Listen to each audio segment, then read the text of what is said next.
اعوذ باللہ من الشیطان الرجیم، بسم اللہ الرحمن الرحیم۔ آج ہم سورۃ آل عمران کا تعارف پڑھنے جا رہے ہیں۔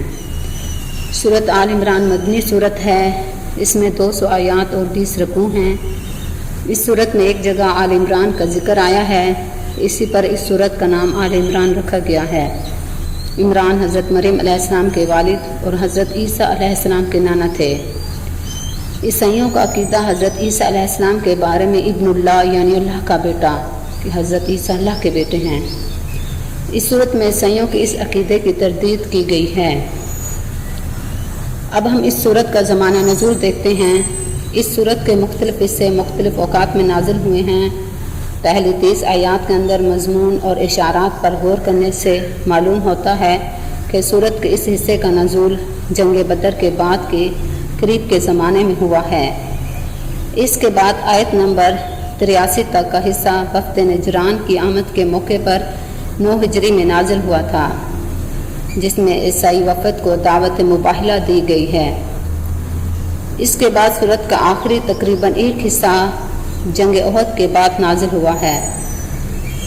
سورت کا تاریخی پس منظر اور اہم مباحث۔ سورت آل عمران میں زیادہ تر خطاب اہل ایمان سے اور اہل کتاب یہود و نصارہ سے ہے۔ اس کے تاریخی پس منظر اور اہم مباحث کے سلسلے میں مندرجہ ذیل نکات قابل غور ہیں۔ سورت بقرہ کے نزول تک جن علام و مشکلات کا سامنا اہل ایمان کو کرنا پڑ رہا تھا، جنگ بدر کے بعد ان میں اور بھی شدت آ چکی تھی۔ کفار مکہ جنگ بدر میں شکست کے بعد مسلمانوں سے انتقام لینے کے لیے تلملا رہے تھے، اور مدینہ کے ارد گرد کے یہودی قبائل ان کو اپنی مدد اور حمایت کا یقین دلا کر جنگ کے لیے اکسا رہے تھے۔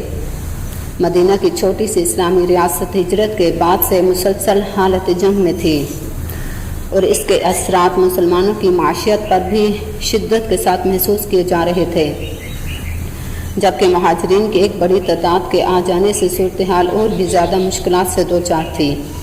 ہجرت مدینہ کے فوراً بعد رسول صلی اللہ علیہ وسلم نے مدینہ اور اس کے ارد گرد کے قبائل یہود کے ساتھ جو امن معاہدات کیے تھے وہ عملاً غیر مؤثر ہو چکے تھے، کیونکہ اس سے پہلے جنگ بدر کے موقع پر یہود کی تمام تر ہمدردیاں مسلمانوں کے بجائے کفار مکہ کے ساتھ تھیں، اور جنگ بدر میں کفار کی شکست کے بعد مدینہ کے ان قبائل یہود کی ریشہ دوانیاں اور بھی بڑھ چکی تھیں، اور وہ کفار عرب کو مسلمانوں سے بدلہ لینے کے لیے اکسانے میں پیش تھے۔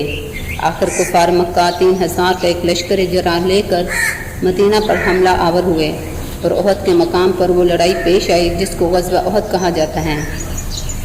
ابتدا میں مسلمان لشکر کی تعداد 1000 تھی، لیکن راستے میں منافقین کا ایک گروہ جس کی تعداد 300 تھی مسلمان فوج سے الگ ہو کر واپس مدینہ لوٹ گیا، اور مسلمان صرف 700 رہ گئے۔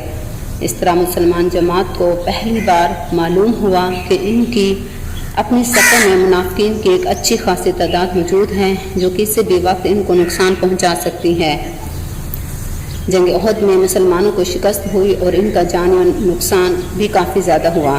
اس شکست کے اسباب میں جہاں کچھ دیگر عوامل کار فرما تھے، وہاں مسلمان جماعت میں بھی کچھ کمزوریاں اور خامیاں موجود تھیں۔